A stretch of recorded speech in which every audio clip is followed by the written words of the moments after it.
and today we are doing Surviving the Industry but Pengame edition with none other than Cucha. Hi guys, nice to be here today. Thank you for having me, Danalva. Of course.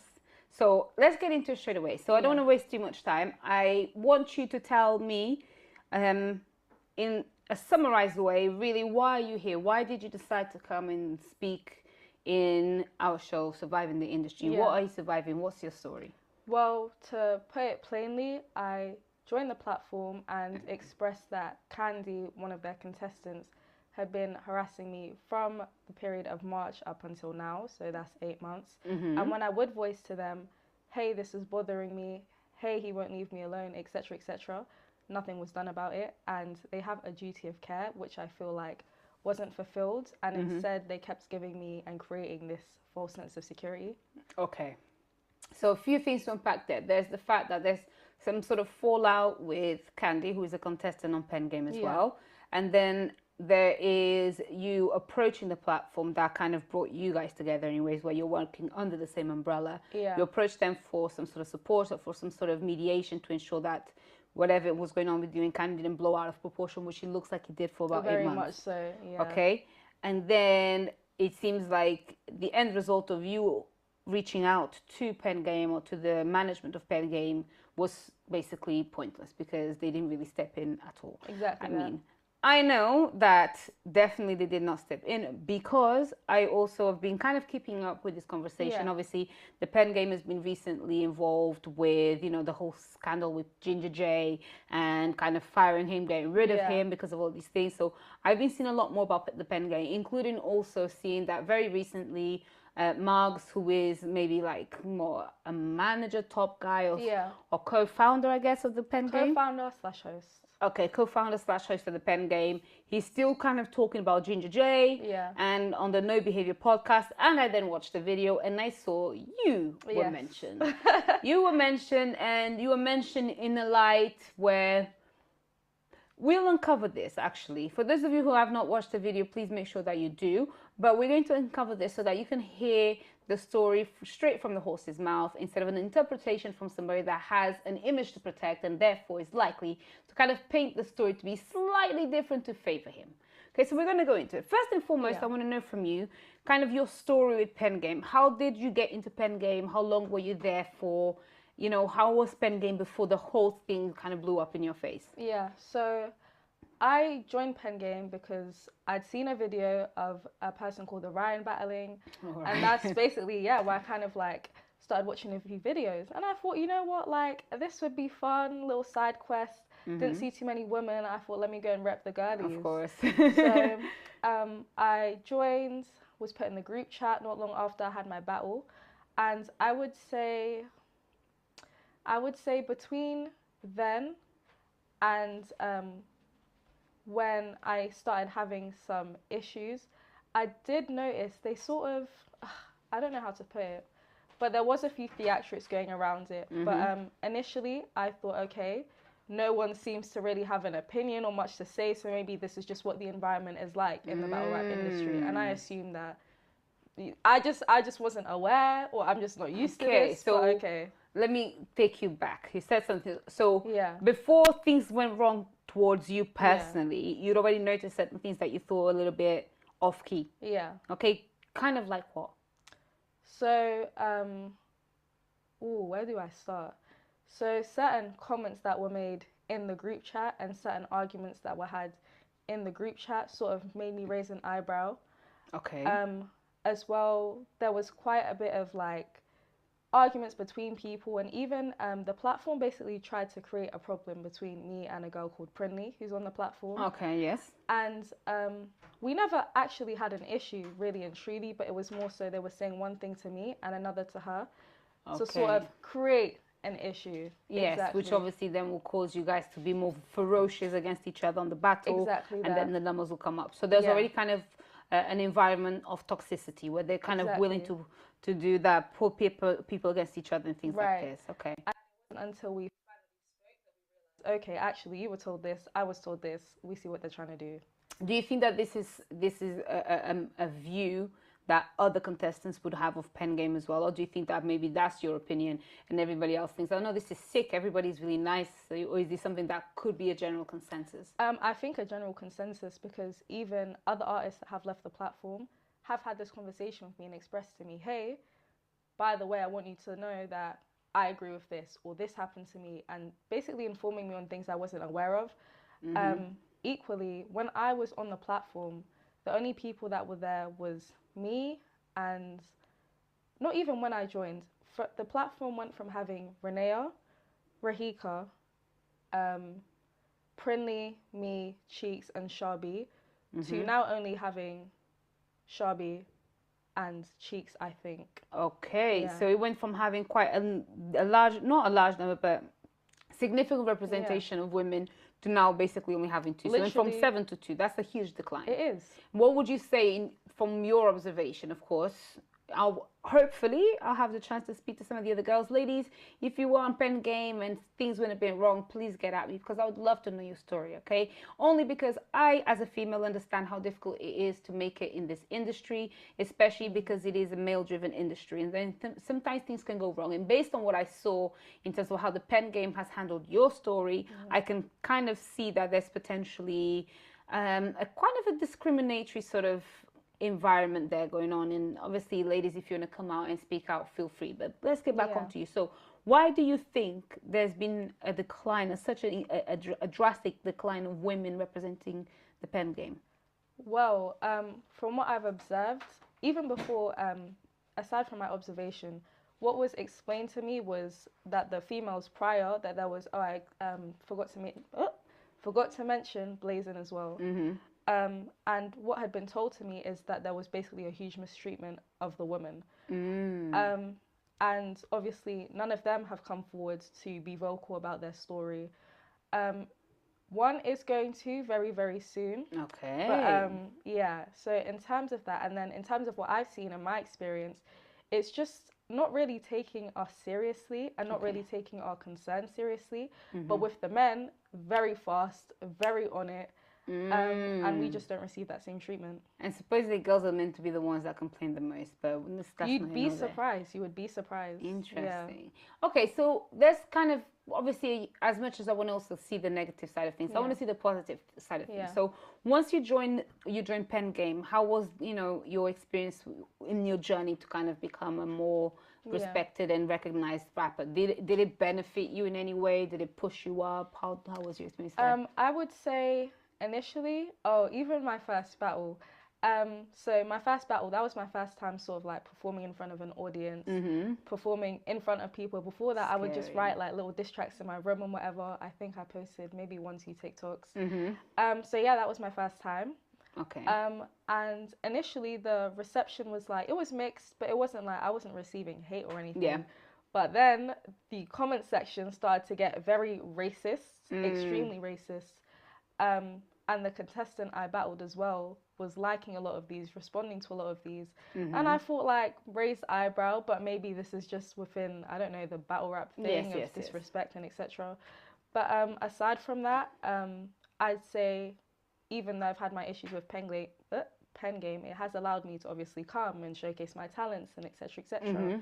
And I have built like a little fan base around it. Yes. So I'd say in that case, yeah, it's allowed me to showcase my talent. Okay, that's what I mean. We have to be fair, because obviously, although that you've got your issues, it's nice to recognize that they do put people on. They kind of are able to showcase talent, even though that may come at a price. So okay, this is good. Did you get paid in Pengame? Do people actually get paid? Now there's been some controversy around that, because I have been paid from my first battle. However, there's many people that have not been paid yet, battled for longer. I know Passive's come out to complain about payments and stuff. And I think he said he received a total of 150, I think. Oh, wow. Over the course of, I think he did 6 or over 6 battles. But yeah, and as Marks has recently mentioned, apparently he decides who he pays and how much people are worth. But hey... I see. I mean, there's already something a bit dangerous with that. I mean, okay, this is the problem that I have to say. First and foremost, before we even unravel this whole thing, there needs to be some sort of retribution for using people's intellectual property to boost your own platform. Pengame is utilizing, talent, raw talent, organic talent, and putting them in this kind of very toxic and notorious platform where you're able to kind of express certain things, but then you're not paying people for it, even though you're making money from it. Doesn't matter how much money you're making, but people should be kind of retributed. And this is the problem with the industry. There's a lot of people in a lot of platforms using talent, making the most out of that talent, exploiting their platforms, going absolutely viral, but they're not taking care of the talent that is even giving their platform a name. Okay, so that's already a problem. Mr. Marks, make sure that you're paying your people well, because this is the problem with the industry. You want to be different. You want to give people opportunities, not act like the same masters that have been abusing talent and eating off people's talent and not sharing. Come on, let's not be selfish. How greedy. So cool. All right then. So let's now put that to the side a little bit. We'll come back to Pengame, because obviously I want to understand where things now went wrong with you, and where the relationship with Pengame, or even the whole situation kind of came to the surface, right? So obviously on the No Behavior podcast, Marks did kind of disclose a lot of information, things I've also seen online, and I've got a rough idea of how he was trying to paint you. But before I even kind of give my own opinion, I want to know from you. So did you and Candy at any point start seeing each other, maybe casually dating? Okay. Was it serious? Absolutely not. Okay.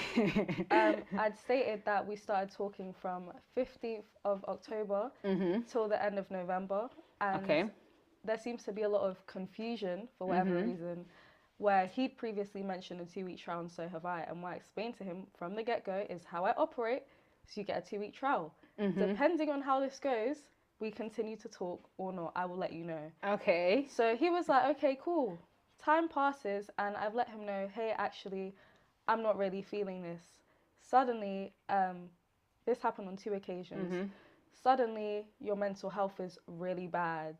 Suddenly, what he would say is that he really understands like women's minds and the psychology, and that I don't see that I'm self-sabotaging. And I'm not gonna lie, I'd pause and think like, is that what I'm doing? Like, am I going crazy? Yeah, I'd think, oh, am I scared? Oh, Candy, this is so overwhelming. And I was thinking, am I being unnecessarily harsh here? And then he would be like, you know what, like, just give me another 2 weeks, let's restart the trial and you'll see. And end of November was when I was finally like, listen, no, I've clocked a pattern here, I'm really not interested, etc., etc. Leave me alone. Okay, then what was the fell out. pattern? The pattern was simply when you feel me drawing back, or when I express a concern, suddenly you're going through something, suddenly you want to off yourself, something to do with your meds, suddenly home life, etc., etc. And I thought to myself, hold on, let's look at when he tells me this stuff. It's a bit, do you know what I'm saying? So he's kind of like trying to gaslight you a little bit, like, Exactly. why are you coming to tell me this? I've gone through so much. I'm going through so much. You don't care for me. All that stuff. My mental health is okay. By the way, just a pause right there. Ladies and gentlemen, this is a very a 101, very transparent trick that people do. When sometimes you want to get rid of them, they emotionally blackmail you by saying, my mental health, I'm going through something, I'm going to off myself. And you, as the person that is nice and caring and, responsible, you don't want that to happen. So you decide to say, okay, I will comply and give you a little bit more of a chance. Let's keep going. Now, whether or not the person is actually going through things is a different story. A lot of the time they do this as a way of controlling the situation and pulling you back to where they need you to be, which I'm guessing you kind of went for. You kind of felt bad to begin with. Yeah, and because prior to that, we were friends, like we got on as friends, and I expressed to him at the start, I don't find you attractive. However, you seem very authentically yourself, and we get on as friends, I'm willing to give it a go. But then I saw, actually, you're not very authentically yourself. I'm still not attracted to you. So let's just continue being friends or just end things here. Okay, so I'm going to ask you another question. Obviously, I don't want to kind of go into it too much, but let's do girl talk a little bit. So how did he manage to kind of even convince you to kind of take that little step further where you actually were able to see each other? And from what people are saying, get somewhat intimate. I don't really care about the details, whether you went the full way or not, that's not the point. There was a certain level of intimacy that went beyond just a friendship that's platonic. So how did he manage to convince you? Because I can't lie, sister, and he's a bit crazy. Like, how did that happen? Yeah, so with that, like I said, prior we were friends, so there wasn't like a big shift really. I know a nice side to him. Yeah, he's very like very respectful towards me, very polite, very this, completely different from what people see on the internet. Yes, but he lied that we slept together, and that's the narrative that he tried to push when we fell out, and he actually proceeded to call someone on the Pengame platform, call them like all emotional and all teary-eyed, and say, hey, you know, me and Cucha won't talk anymore, da da da da da. And they were like, Cucha, like what? And he then expressed how I basically used him and how I won't talk to him anymore and how it's affecting him. And then the person said to him on the phone, oh, at least you hit though. And he goes, no, I didn't. And the person replied, oh, damn, like, that's sad. And this was a conversation with you and someone on the platform who you were coming to in an emotional state. Yes. So that was you really and truly just confessing how you were feeling and what did and didn't happen. So if you did allegedly have intercourse with me, you wouldn't lie about it to another man on the platform. Yeah, you think it's a moment to show off a little bit. Exactly. Okay. So now we see how things kind of like change from friendship into something a little bit more intimate. Whilst you were intimate, obviously, again, he's posted videos online. Even Mark's mentioned some things about using money or this. Let's talk about it. So let's talk. Did you milk the guy? Did you scam him? Did you finesse him? Did you take his cash? Did you take his £3 for little? Because that's what I've been hearing. Or £135 for Uber. Where was you going? Allegedly. Heathrow. So with that, so let's start with the £3 and £5. Now, for starters, when he posts those voice notes, it's covered with an image of my face. No one is questioning if these are voice notes from a chat. Why is the screen covered? Yes. The screenshots he posted had no cover. There was a cover for that. Now, the reason being is because on the chat, he literally says to me, when you use my cards, because how it began was I went and used his card in Lidl one time. Then he called me all frantic and said that he got a alert from fraud from his bank. And he was like, when you use my card, like, let me know, even if it's something small. Yes. So that's why he has voice notes of where I said, hey, I spent £3, I spent £5. Okay. I never asked. I never said, can I have? I said, I spent. Because he was saying, give me notification before you use the card, basically. Exactly. Just let me know before you give me. Exactly. Why did he give you his card? I don't know. I don't know. Literally, when I was there, he was like, prior he'd sent me his card details. Then when I was with him, he said, I'm going to add it to your Apple Pay. And I said, okay. Trying to do big boy flex a little Very bit. much so. Okay. So where he's saying, I used him for money, you put your card on my phone, like what? And this £135, I don't know what the heck he's talking about there. Even the voice note he posted, again, with a cover on it. So even the others, he's chopped them up. And if people listen, and one of them I'm outside, and one of them there's no sound behind, and another you hear this. So it's literally doctored information to push this narrative of I've used you for money. Oh, that you're a gold digger, you're coming here. Exactly. Now you're upset about something. And now I'm not the being problem. funny, but if I was a gold digger, would I not ask for more than £5 and £3.50? Come on. Like, let's be serious. You're trying to at least get a little 500, not just a fiver. Yes, that's true. I mean, fair enough. Okay, so from what I can see, obviously, he seems to be upset about the fact that he may have invested a little bit more into something that didn't end up giving him the rewards of anything. I.e., man them that decide that they want to give the girl the world, and when the girl doesn't give him the full access to everything, they get upset. And throughout that time we were talking, I was very transparent. Majority of our conversation was him expressing that I wasn't very affectionate or wouldn't really call him or da-da-da-da-da, and me expressing, well, hey, this is where I'm at. If you don't like it, we can separate. So it's not like I was leading him on either. You knew what it was and what it wasn't. At times, yes, we got on, and at other times I said, I don't know. Okay. How old are you again? I'm 21. And how old is he? 23, I believe. Okay, so you're both quite young. Yeah. I mean, at 23, even though he's doing all these rap battles and all this stuff, from what I can see, he's not even at a level yet where he's earning a lot, which means that whatever money he will have spent on you, probably to him must have felt like a lot, because he's a young guy, probably still trying to make it in life, whatever. Whenever some guy says to you at this young age that they're balling and they're ballers and they can do, don't believe, because they're still kids trying to find their way in life. I'm very glad you said that, because during that time, he told me that his job was a pimp. he said that he was a pimp. I later found out that's not true. He worked in a bar. And I asked him, so where did this pimp story come from? I think I asked him at the end of the month, somewhere in December when we became cool. So he was a lot more open about things. And he told me, well, basically, there was a video, which I had seen, his friend showed me in the house, where Candy had punched a woman outside a club. Oh. Yeah. Following that, Candy then got jumped by a group of boys for jumping the woman. Because of that, he then had a black eye and he also had a cane because he said he had a bad knee. Then he decided to go with that narrative of I'm a pimp instead of saying I got beat up. And I was a bit like, what the heck? Okay. Because when I had seen the video and I didn't get why everyone was laughing, and his friend said, that's him in the video. And I was like, oh. And he'd seen my face, so he told me, oh, it's a joke, etc., and sort of brushed it. And then we went back to talking about what we were talking about. But then now that we were cool and, no longer talking, he expressed to me, yes, that was me. This is what happened. Da-da-da-da-da. Okay. So he's a bit unhinged. He's kind of aware of the optics. So instead of kind of taking the L to say something bad happened, he kind of said that he's a pimp, kind of.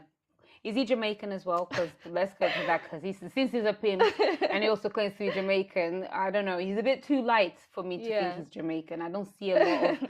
I mean, I know I'm light, but I know my dad's black, so at least I got that. Like, is he Jamaican? So even with that, no.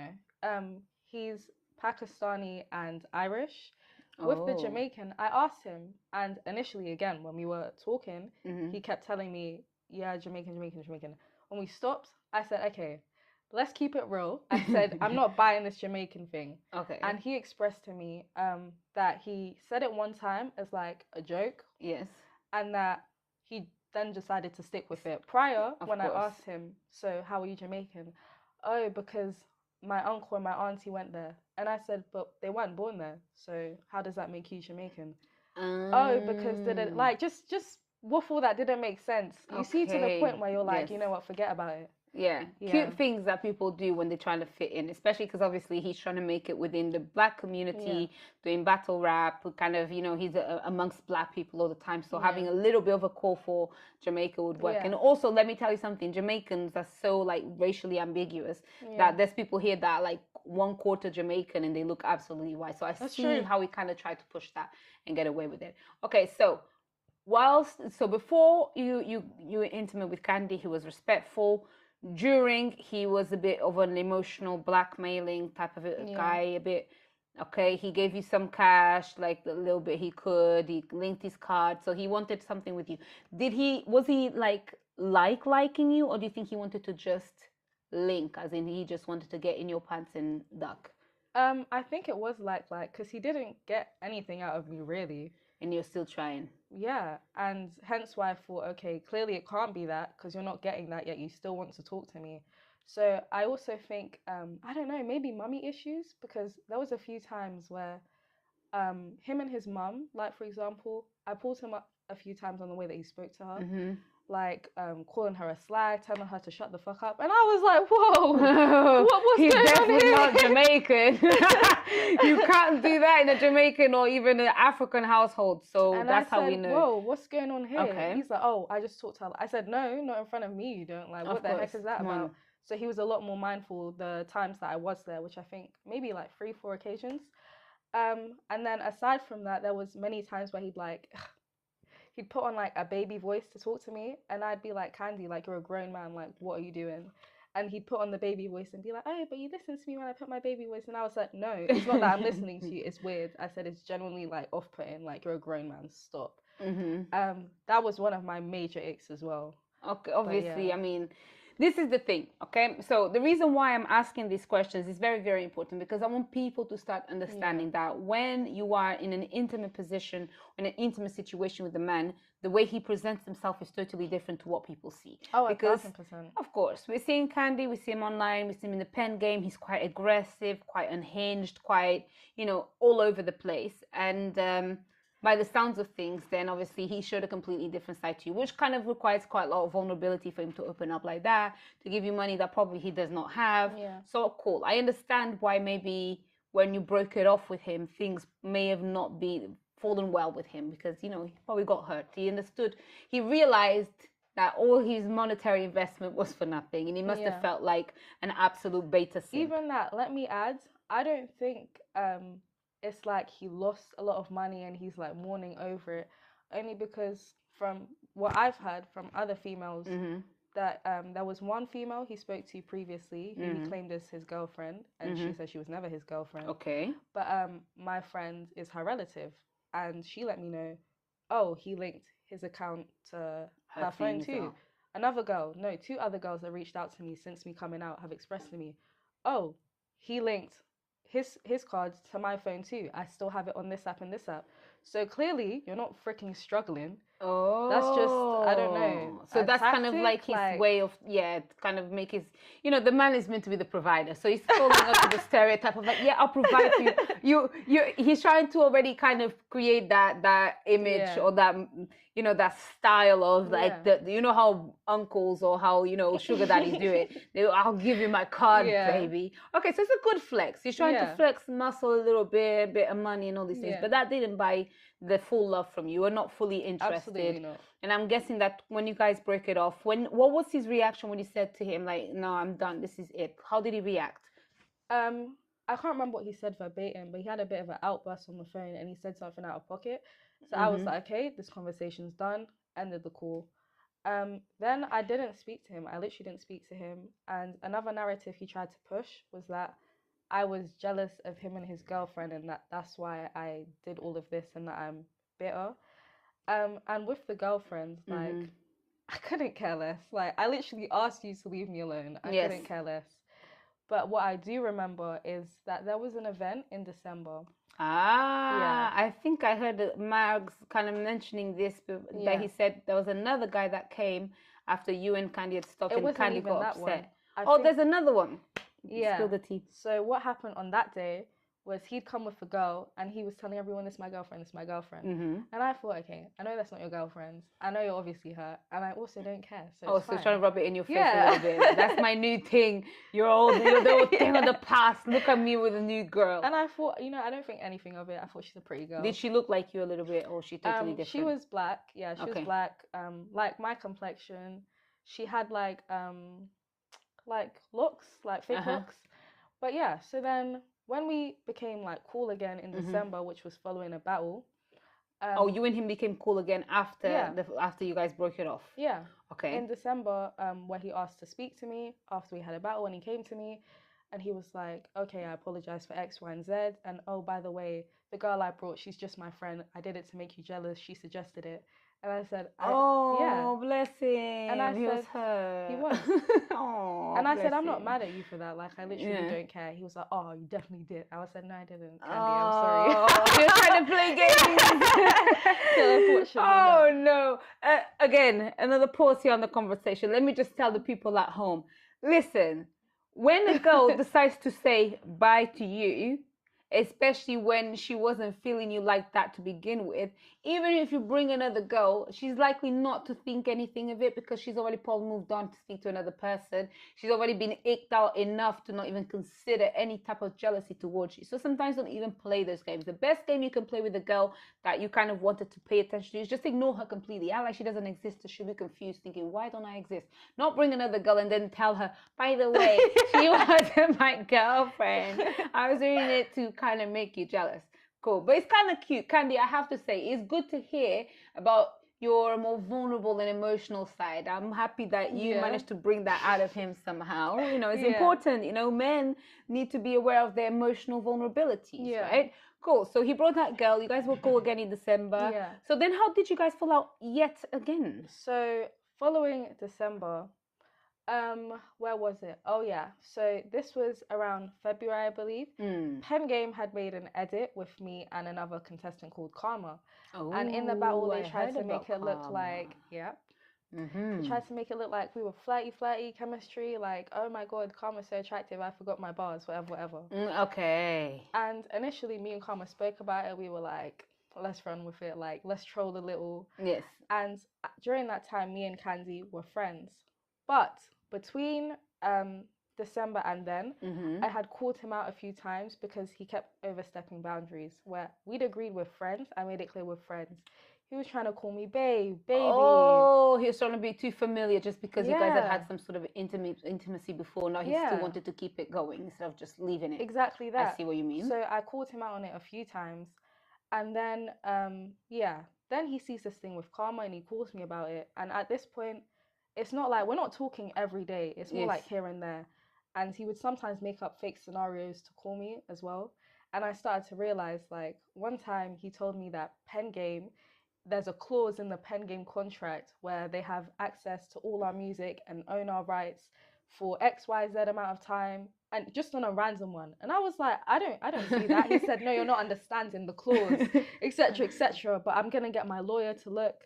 And I spoke to another contestant. They were like, he's lying. Like, what's going on here? He's lying. So you wanted an excuse. I wanted to start a conversation started, an icebreaker. Okay, oh, bless it. And he would just keep doing that, but cool. At this point, we weren't really speaking much. He calls me about Karma.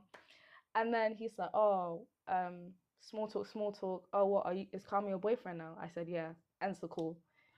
Then he calls me back. So why are you playing with fire as well? Bless him.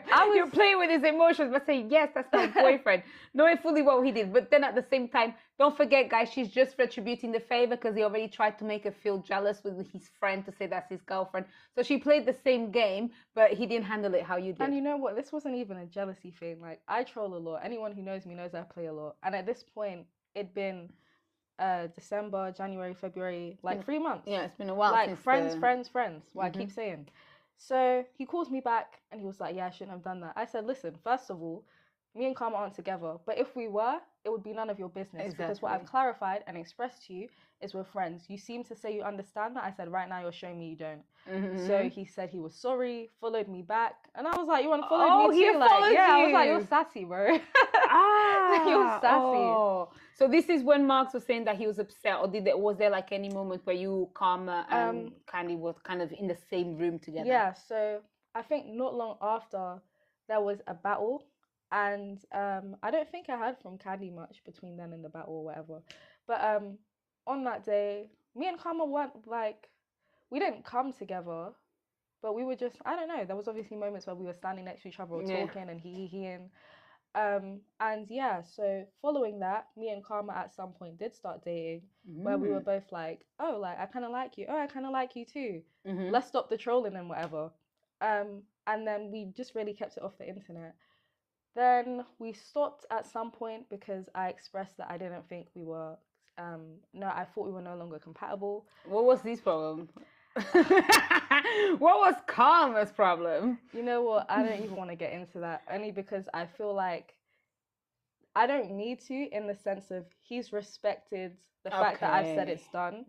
He's not going around talking about me. I'm not going around talking about him. And there's not really a need to do any of that. Okay, that's good. So basically, the reason why you don't really want to kind of go into it is because he was respectful. And when you said to him, I'm not feeling it no more, he's like, okay, cool. It was fun while it lasted. So. We go our separate ways. Yeah. So there's a massive contrast between how Karma handled it and how Candy handled it. Huge. Yeah. Huge. Okay, so obviously some of the I wouldn't say allegations. I hate the word allegations. But some of the things that you said about Candy is, and the reason why you then wanted to go to Pengame is that things got to a point where they became unbearable. Where you mentioned harassment, and obviously harassment can involve a lot of things like intimidation and threats, as like stalking, abusing, whatever. Yeah. So I want to know exactly in what ways did he harass you? How did you feel harassed? How did he kind of cross boundaries and really push you to a point where you have to say, listen, I need to speak out because it's becoming too much? Yeah, so it was from March now. Prior to that, I expressed that I didn't want to be friends either, because a fake account had messaged a contestant and basically told them some of my personal business. And I thought, who has said this? Who have I told? Very quickly, instantly called Candy.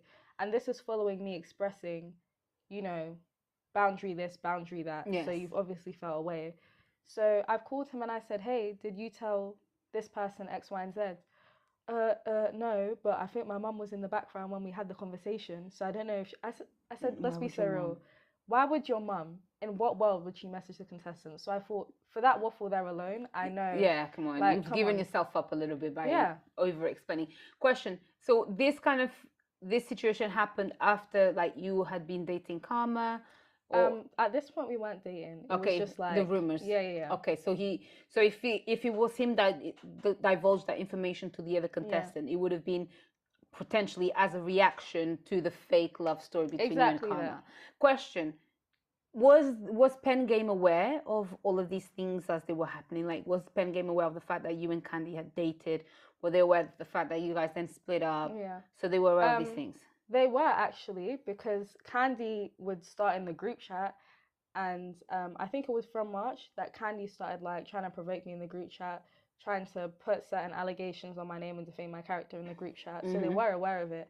And I had already spoken to them. Okay. So they were, yeah. Okay, because obviously I'm asking because on the No Behavior podcast interview that Marks did, he said that he wasn't aware of a lot of things. That's a lie. And that he did see some things, but he kind of like said, I saw some things that kind of said, la, la, la, la, la, and that's all I know. And I was thinking, what do you actually know? Because from what he painted, like he said, that he didn't understand, he didn't know anything, that he came to eventually find out that you had been involved with Karma, that there was a thing with Candy, and then he said that there was some sort of love triangle going on there, but he's not aware. You know what's so funny, actually?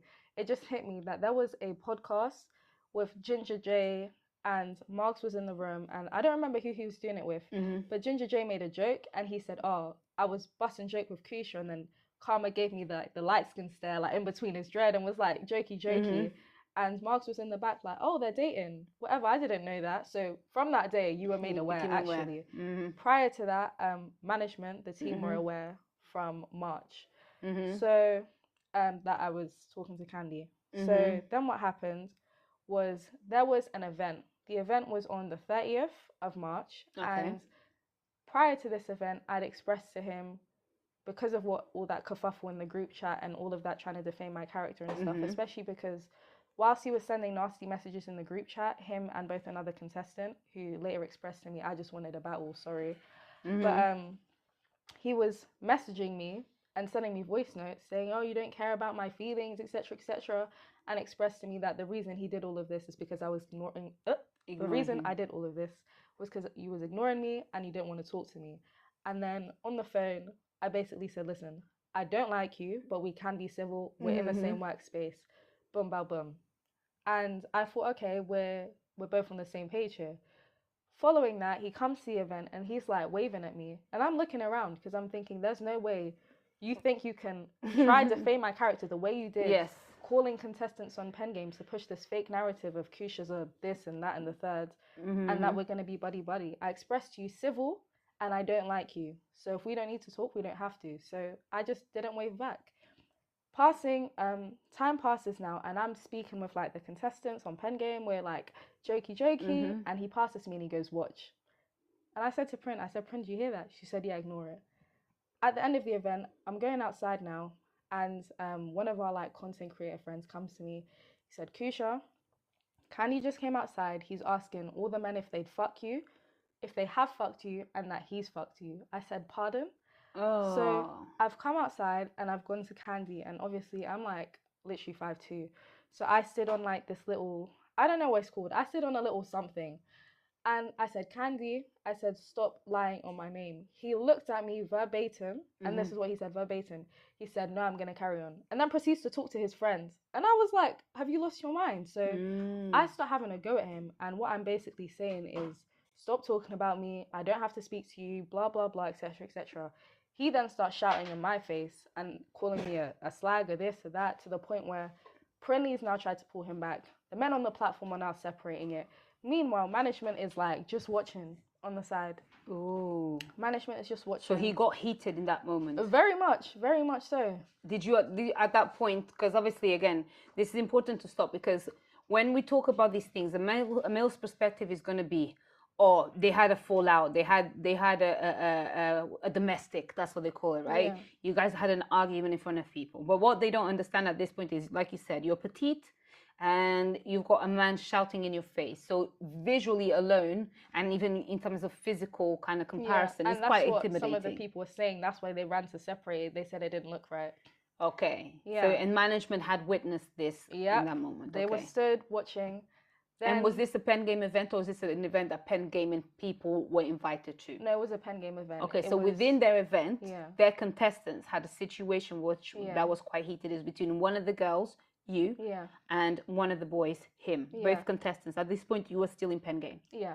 And he was shouting in your face and kind of having a bit of an aggressive outburst very towards much you. So, yeah. Where other people had to stop. Exactly. All still under the umbrella of Pengame. Yes, literally right outside where the event took place. So what happened after that? Did anyone kind of get involved? Did anyone say, listen, guys, this cannot happen again? Did Pengame even send out a memo to kind of address the issue at all? Yeah, so how it basically finished or ended was a lady called Afshan who sort of runs the events and stuff. Mm-hmm. She came to me, she said, listen, fans are recording, stop, leave it to us, I'll sort it. I'm going to talk to him. So I went off and obviously he stayed there, etc. I later get home and I'm looking at my messages because I wasn't on my phone that whole event. Mm-hmm. And I'm seeing, if you don't speak to me right now, I'm going to do something crazy. I'm seeing that on one of my phones. And I'm thinking, oh my God, that's what you were sending me during the event. I look at my other phone and he says, you're playing a dangerous game. And I thought, oh my God, this was pre-planned. Oh. This was pre-planned. And when you're saying you're going to do something crazy, what would that have been? Because people intervened. Yeah. There was lots of people there. Yes. If there weren't, then what were we planning to do? How could it have gone? Yes. Exactly that. So, yeah. Okay, let me jump in just quickly and let me address the people at home. Again, this is a very typical thing that people will do, especially men will do against women, which is when the woman does not give him what he wants, or if the woman puts him in a position where he feels humiliated or embarrassed, the first thing that he will do is then project that onto her and create situations where he can humiliate her and defame her character, i.e. how does it make sense for somebody to be in a Pengame event with your fellow contestants, and then you're going up to them when the girl is right there in the same event as you, asking, oh, did you fuck her? Would you fuck her? I fucked her. And talk about her in these ways. It's simply because, again, he's trying to slut shame you. He's trying to kind of get people to disrespect you and trying to humiliate you in a space that also is about him making you feel uncomfortable in that space. Exactly. And he did vocalize to me prior to that on the phone that he told me who he had said certain things to and what.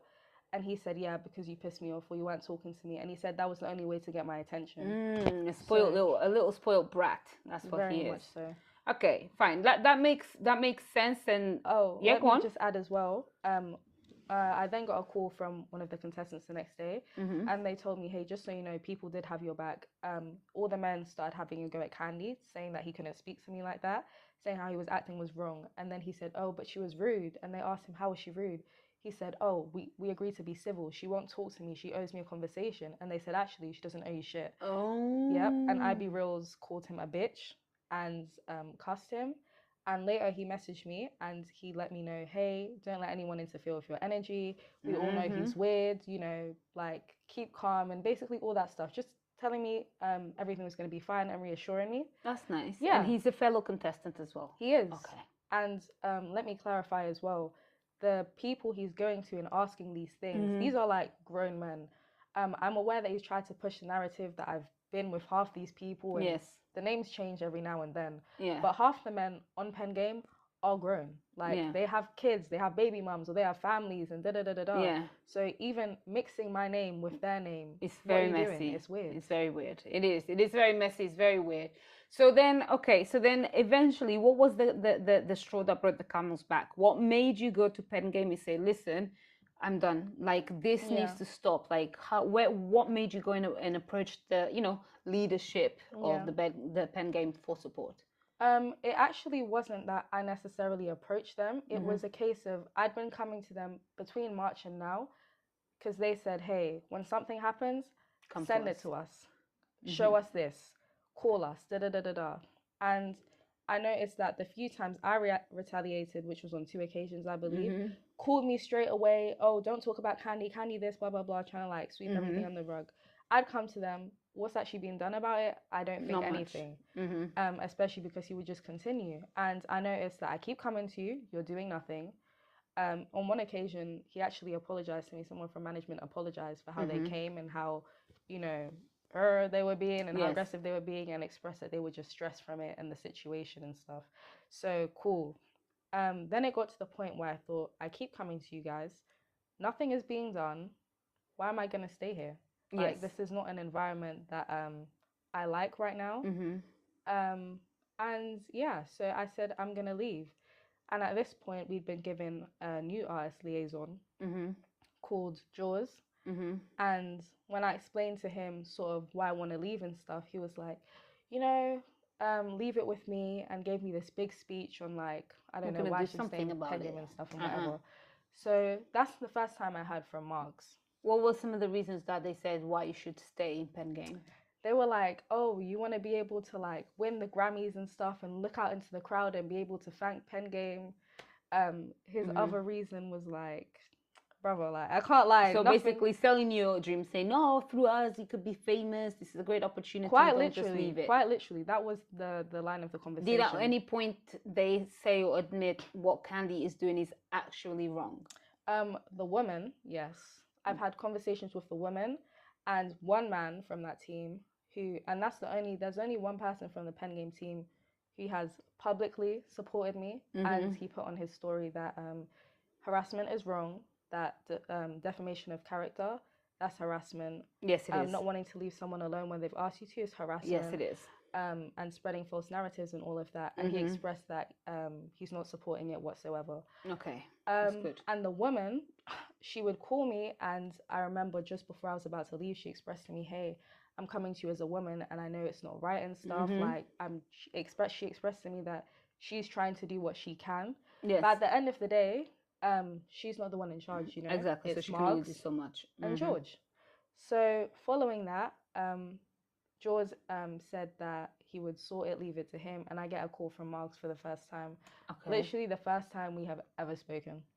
So he calls me and he's like, so what's been going on with you and Candy? And I explained to him, he's been doing this from basically all the stuff I told you about, constantly talking about me on live, trying to defame my character, all because I wouldn't talk to him in the group chat, to people in public. There was even a woman who came to me at an event, and she showed me a screenshot of a chat with her and Candy, and he said, oh, spit on her when you see her, etc., etc. Okay, so he's spiteful towards you. Very much angry with you. It was like building up.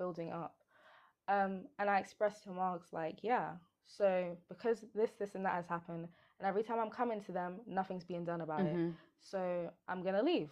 And he said, oh, is there any way we can keep you both on the platform? I said, no.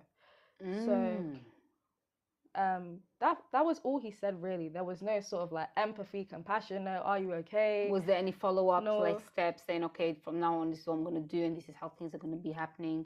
He was like, okay, like, send this evidence that you have, and then I'll call you about it. 2 days later, he calls me, but that's because I accidentally sent him a message I was supposed to send the former artist liaison. So he's now called me, and he's like, yeah, I've seen your stuff. He said he shouldn't be bothering you. What else did he say? He was like, oh, if I give you my words that he won't bother you again, can you guys both stay on the platform, etc., etc. And obviously the conversation was, I'm not sure, you guys have said this before, And Mark said, now you have my words. Before you weren't dealing with me, you weren't talking to me, you're talking to me now. Whatever I say goes, I have the power to do X, Y, and Z. Okay, big boss. Then he said, any little thing, even one thing, he's off the platform. And I said, okay, cool. Back on the platform now, and I'd gone to an event on, I want to say the 19th of November, I think it was. Wait, no, we're in November now, aren't we? Yeah, we're in November, October, maybe September, October. Yeah, one of them. Yeah. But gone to that event now, and Candy was battling a boy called Ambu. Now, prior to this battle, initially they wanted to put me versus Candy, and I'd said no. I'd said no because Candy, I noticed that this would be me battling him out of ego. Yes, because I want to humiliate you and whatever. And you would have got so messy as well. That's exactly. what they wanted as well. Exactly. And I thought it wouldn't have served me long term, because now it just gives you an excuse to actually have a reason to keep talking about me. Yes, and air out all the dirty laundry and really give him what he wants, which is full humiliation of you. Because whether or not you give it back to him, the clips are going to be, Candy said this about her. Candy talked about how he did this with her. Da, da, da, da. And I realized that really what he wants is Candy and Cucha to be in the same room, to be in the same line of conversation. Right now, you just look crazy because you keep talking about me. But there's no interaction. Reason. Yeah. So you look like a weirdo. Okay. So I expressed I didn't want to do the battle. And I said, Ambi really wants to do it. Go give it to him. So during that time, when people battle, people go get their information. Same way when I was battling a certain boy, Candy went and sent him information about me. And I only knew it was him because, okay, hold on, I only told you. But that's how Pengame works, where people get their info. It's either someone tells you or you do your due diligence. So obviously, Ambu had asked me for X, Y, and Z. I said, here you go. That's how battle rap works. And another thing I want to clarify is my issues weren't within battle rap. When Candy spoke about me in battle rap, I had no issue. That's not what I complained about. It's outside of it. Now, outside of it, on this day when they had their battle, Candy proceeded to talk about my dad, a family situation on the mic. So I wasn't even in the venue yet. So when I got to the venue, someone came to me and they said, listen, you didn't hear this from me, but Candy said X, Y, and Z on the mic about your dad. Out of turn. Nothing to do with his bars or battle rap related, just because he felt tight, I guess. He was angry that you'd helped out the Amber guy and things like this. So he decided to kind of take out a bit of revenge by out of pocket, out of turn, jump on and completely say something. Because you did tell me what he said. Yeah. Something completely out of pocket, something completely inappropriate, extremely sensitive. And I mean, I do know that Candy is known for being a bit of a controversial character, and he kind of used that to again bring you back into the conversation about something extra extreme that was out of context. Yes, if he was battling you, fair enough, him saying something directly about you like that would make sense. But to say that not within his battle either was completely outside of it. Grabbed the mic and just said, yeah. So you had that moment because whatever happened was still like biting him inside. He was angry. He needed to let that out. Okay. And people tried to say, oh, but you provoked him by sending him this, da da da da da.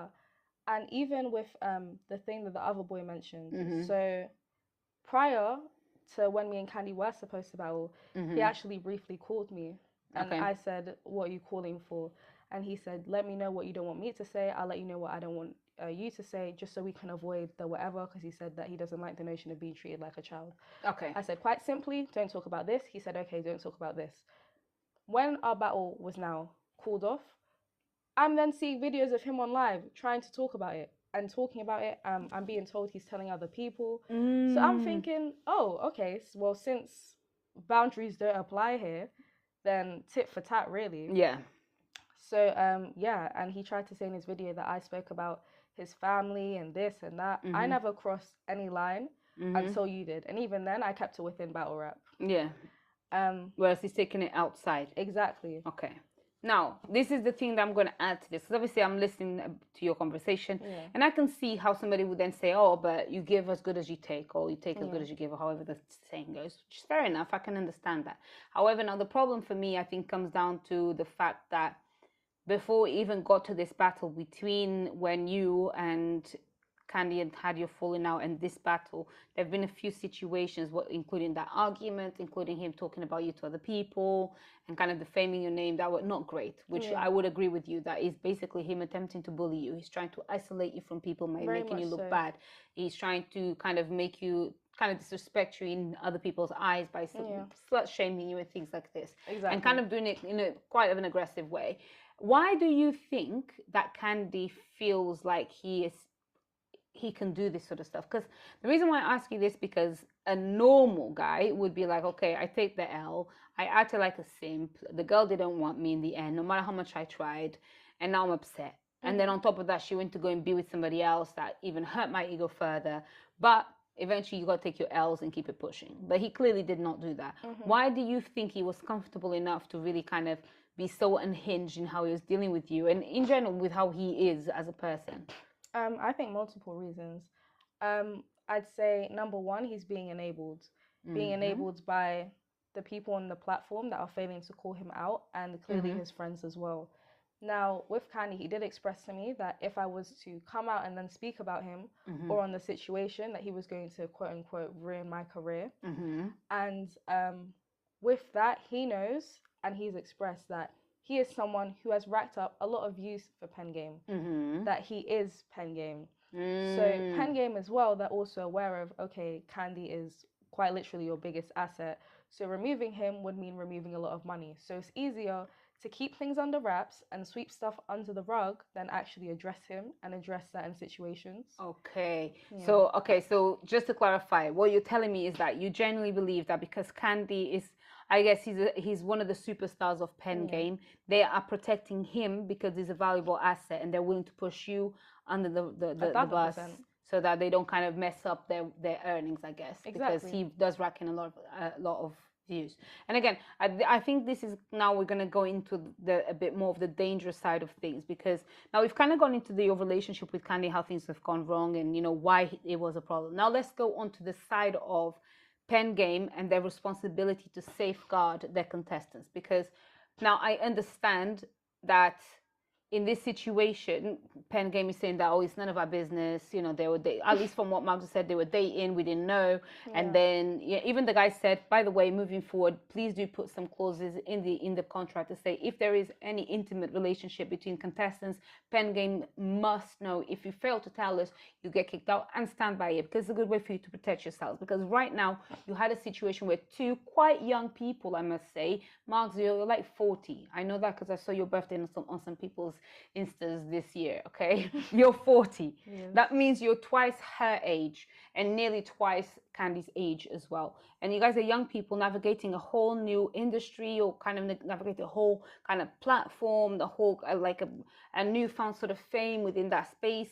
And he's the person that is in charge of all of it. He's the person that put you guys together. He's the person that put you on the platform. And now that things have gone wrong, they want to say it's nothing to do with us. These times there needs to be something, because if things have gone wrong, if you're not the sort of person that wants to speak out about it and say, no, this is completely wrong, you could have actually been in a very sad situation when it comes to your mental health and when it comes to all of these things, because you've got a man, or I would say a boy, who is upset that you didn't want him. And so the first thing that he wants to do is be mean to you and use his superstardom and use his kind of like following to be able to defame you. Yeah. And to also use that leverage to kind of stop Pengame from standing up for you. Okay? Now, so this now is going to bring me to now start talking about the Pengame platform itself, and quite specifically address Marks directly as well, because one of the reasons why I wanted to speak to you as well is because I wasn't quite sure how I felt. In fact, that's a lie. I was very sure that I didn't like how Marks handles the whole Ginger J situation, because although I know that there was a situation obviously with Ginger J, a scandal of him talking about black women in wigs, and then Marks came out, got rid of him on the platform. He explained why, his emotions behind why he got rid of Ginger J. Fantastic, because he was upset, he was angry about the fact that he wanted to protect black women. Now we have a black woman. We have a black woman that has stepped up and said, listen, me and this guy, we've dated, but things are not okay anymore. As a brother, as the boss of the platform, as the elder within that I can go to get some sort of support, because he's involved with both you and Candy directly. You went to them to say, I need help. What's going on is upsetting me. It's getting out of control. Brother to sister, nothing happened. Nothing happened. No action. Nothing to Candy. Even like when I voiced these things, there was no empathy, no nothing. It's just, okay, what can I do to keep you on the platform? Okay, send me this. Okay, it's just very business orientated. But yeah, and I'd say there's a few things I want to touch on there. So the Ginger J thing, for example. Yes. So he removed Ginger J for his behavior towards black women and some comments that he made, and which I said, fairs. Yes. Now, Candy has made those same comments, and it was sent by me and another person to management. One to a woman called Aaliyah, and another was sent to Marks by me directly. And I said to him in my message, why is it that you've said this and that about Ginger J, but Candy, who's done the same thing, isn't also being penalized. I said, that seems a bit selective. Exactly. Yeah, and he also expressed on his podcast that he doesn't care what people do off Pengame, but if that's the case, then why is Ginger taken off the platform? If that's the case, why are you paying artists not to battle on other platforms? If that's the case, why are you telling off artists that have battled on other platforms? If that's the case, why are you telling artists not to come on G-Zone and that they can't come to the events either? It's very much a double standard here. And not even double standard, you're just flat out lying. Yeah, hypocrite. Yeah, and with them saying, like, what's it got to do with Pengame? When I expressed my concern initially, because Candy brought it to the group chat, it was said to me by one of the men, oh, you know, Inks left the platform due to complaining about certain men on the platform being very weird and her having issues with them. And had they known, he said, they would have dealt with it accordingly. But it's like, she didn't say anything to them. They've just seen it and it's like, oh my God. And he said, so in future, please come to us. Which she did. Yes, exactly. Also, George called me, by the way, just to clarify, George is the actual owner of Pengame, but George is behind bars. Okay, so he's not active, he's not around like that. Okay, continue. So he'd called me, I want to say this was July, where he'd called me and he said, hey, we want to do a reality TV show, and what the narrative is going to be is that you were with Candy and you cheated on him with Karma, and then we're going to do a 2v2 battle like this and like this. And I was thinking, like, what the heck? Like, I've come to you about my situation and what I'm going through, and you've waited a bit of time, a couple weeks or a month, I think, and now you've decided to try and make money out of it. Exactly. Put you again in the lion's den to kind of monetize off of you. But these times it's about your mental health, it's about your actual personal life, and a lot of things that have been going on with somebody that obviously, like Candy, who is completely unhinged. So that's a recipe for disaster. Very much so. And a piss take, because it's something that is very serious for you, and they were willing to say, okay, cool, we get it that you're upset and this guy has been doing really horrible things to you and kind of messing with you. But let's twist it, let's spin it, let's make a reality TV show where we, the Pengame, we're going to eat. And we're going to kind of monetize off of your drama. And I remember speaking with Karma after, and we were both like, what are these people on? Like, are they okay? And when we had a group call, it basically ended up being that we went with it. Candy was like, yeah, let's do it, obviously. We were like, no. So in that sense, and I find that funny because Mark said he's been unaware of everything. Yes. But that is the narrative that he's tried to push on that podcast. The narrative that I said no to is the narrative you tried to push on that podcast. What else did he say? Mark's lied a lot. He said that on the phone call, I mentioned that we were only talking for 2 weeks and that I said he was stalking me. Now, I don't get why he would lie about that because I've literally posted the call. I don't say stalking. And I don't say anything about how long we were talking or any of that. I just express what he's been doing to me and the lack of support from staff. So those are 2 lies. What else? Oh yeah, he keeps referring to me as a child. This is kid stuff, whatever. Conveniently, you guys spent 10 minutes talking about kid stuff. Exactly. Equally, the 2 men, Beaver and what's his name? I want to say Bino. And the other one? I don't know. I just knew Bino because I've done one podcast with him. But I've seen the other guy because I did another debate corner thing with one of them. Yeah. But I've seen some of them. But yeah, anyways, continue. So what? And one of them refers to me as Cucha, and I'm not being funny. But if you want to push the narrative that I'm a child and keep calling me a child, don't then refer to me as Cucha. That's weird. Yeah. Second, Beaver decided to say that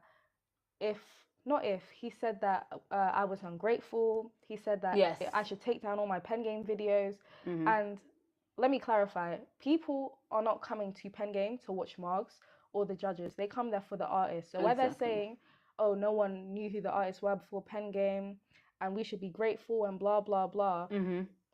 Whilst, okay, I'm grateful for you giving me the platform to showcase my talent. Let's not take the piss. Yeah, exactly. At the end of the day, if I face an injustice just because you've given me that platform, I now can't speak about it or I now have to stay silent. No. You have to endure. Pengame fans and the fans in general, they're coming to watch the artist. Without the artist, there would be no Pengame. Exactly. So what are you talking about? I know. I think it's very okay. So again, let's go back to some of the things that you mentioned, and obviously how the podcast also went. Sorry, I'll go on before I forget. Yes. With taking down my videos, it's my work. It's my performance. Your intellectual property is your voice. It's your words. And if that's the case, then take down every video of me on your platform. Yeah. But you won't do that because your third highest viewed video is of me and another woman. So she's also pulling in some numbers. She should also be able to talk. I guess this might be the reason why, although you're a child, this is kid stuff. This is nothing to do with me. This is outside of pen gaming. Despite all of this sort of stuff that they're trying to kind of put you to the side as irrelevant, you have done things. You have put in the work. You have showed up. You have been there. You've been performing. You've been actually giving them your intellectual property. And as well, guys, let's not try and downplay what intellectual property is. Intellectual property is ideas. Intellectual property is talent and creativity, authenticity. And you've given that to them to the point that you've got one of the most viewed videos on their platform. Yeah. So you've put in the work. You've given them your blood, sweat, and tears. You've gone home. You've planned. You got paid, but even for what it is that they're going to continue to get paid on YouTube and be able to get paid off these clips in all the notoriety. Exactly. Even right now, they're still talking about you on podcasts. They're still bringing in relevance. Probably the reason why he's still talking about Ginger J, because Ginger J is still pulling in a lot. You see Ginger J, everybody wants to watch. Yeah, that was just very weird. That's just Mark's being salty for real. I think so as well, because I don't know why he's still talking about Ginger J. Exactly. When actually on the platform, he should be very thankful because Ginger J brought pen game back to life. I saw someone post something about the amount of followers they had before and after Ginger was on the platform. Also before and after, I think Prinley's battle with FT, I believe, is when Pengame started to rack in views. Yes, I remember seeing Prinley at the beginning of everything. And I think Prinley and Candy's battle is also another one that brought in a lot of views. Yes. So these started to come up, and I remember the Ginger J's in the middle of it all. Yeah. So I'm going to park our conversation because we're going to bring not our conversation, but we're going to park your side of things a little bit, and we're going to bring in the Ginger J conversation, okay? Because I think it's also quite important, and obviously you are on the platform, so I want to know. Before the whole kind of scandal on Bat Chat with Ginger J talking about black women and telling the girl to take off her wig and all that sort of stuff, what was your kind of perception of Ginger J? What was he like? Is he a cool person? I'm not gonna lie. I've said many times that what he did was wrong, but from my experience, always been very sweet, always been very nice. I never had an issue with him ever. Okay. I mean, I know Ginger as well. I know he's an amazing guy. He's respectful. He's somebody that can give you your props. He's a positive person. He's uplifting. Very much so, yeah. Okay. So then when the whole situation with the Bat Chat thing happened, how did you, and obviously maybe there may have been a conversation amongst contestants and stuff, how did you guys react to that video? When I saw it when it hadn't even gone viral yet. And I remember speaking to another contestant about it, and we were both like, that's fucked, that's wrong, etc. And if you can't see that, then that's crazy. I only had my own conversation with him. I want to say maybe a few weeks ago, where he came on my live and it was me, him, and Prinley, and there was a whole kerfuffle. And I said, listen, I don't want to sit here and act fake. I want to say that I do think X, Y, and Z. And he let me know what he's sorry for and what he's working on and etc. And there was kind of a conversation about it. Okay. But so he's humble about it. Okay. So did you agree with Mark's decision to get rid of him in the name of protecting black women? Yeah. Okay, so you agreed. So you felt like, it was justified to use him as an example of what people shouldn't do, which is to bully black women. Yeah. Right? Because basically, that's kind of Ginger. I'm not going to lie, Ginger J. You kind of bullied the thing a little bit there. I know they were taking the piss and they were irritating you and kind of pressing your buttons, but the way you kind of had your outburst, that emotion behind your words made it a bit more concerning than what it could have been if you're a bit more calm and you said it slightly differently, because I understood where he was coming from. But you did go a bit overboard. That aggression was a problem. Okay? So the aggression behind his words, the way he expressed it, as well as obviously what he said was wrong, but that was made even worse with that aggression. And as well, Margs highlighted as well the fact that aside from what he said, Mark said even the way he was talking to the women, he was saying that you shouldn't be talking to women like that, period. Okay, because I also remember on Bat Chat, Ginger J stood off his chair and went ham. He was basically stood off his chair, jumped in the middle, was getting loose. And so because of the optics of it, because of the message that Ginger J was kind of expressing at that moment, because of all these things, Marks decided to come out and say, yo, we're getting rid of you. Not only did he do that, he's gone and kind of on top of it all has gone on another podcast to say he will never stand next to me. Go watch him, go onto his channel, watch him with his ways and twerk. So basically, Marks has taken whatever Ginger J did outside of his platform on Backchat super personally, almost as if Ginger J cussed his mum or something. He took it so personally to the point that even right now he's got vim, almost like he hates Ginger J because of what he did. Quite literally, because of what he did on another platform about something to do with black women. Now we've got a black woman who. And these are the parallels, and this is very important that you guys pay attention to this, because we can pick and choose. But if you are going to be the person that wants to put himself out there as the savior of black women to ensure that no brother can take the mick out of your sisterins, like i.e. like Cucha, and you're going to get rid of a whole Ginger J that made your show so popping and so live, you got rid of him because of protecting a black woman, then Candy probably should have been dealt with kind of similarly. And I'll tell you why I believe this, because I wanted to hear what you're saying, and I was thinking, okay, parts of me, because I'm also the type of woman that doesn't excuse, you make your bed, you lie in it type of thing. So I can say, okay, you went over there and you went to mess with Candy, like that's a you problem. Fine, you ended it, no problem, that's good. You got rid of the situation. However, it persisted to the point that Candy, just like what Ginger J did, but even worse, in a Pengame event, in front of Pengame contestants and management, he went aggressive on you. He was slut shaming you. He was physically intimidating and standing over you. He had to be separated by the girls and by the contestants, by a group of men. So all this happened under basically the property of Pengame. Exactly. And Miles still hasn't done anything, including to the point that he's gone so far that he's going on podcasts calling this child stuff, talking about how you link this guy, how you link that guy. Listen, my friend, nobody cares about who she linked. She linked them. She said no. The linking was consensual. After she said she don't want it anymore. So why is he upset? Not only that, why is he upset? Why he's now violating you? Exactly. Why is he violating it to a point that he becomes threatening? And she's come to you as the elder and proprietor of Pengame, and you're now telling her that she's a child.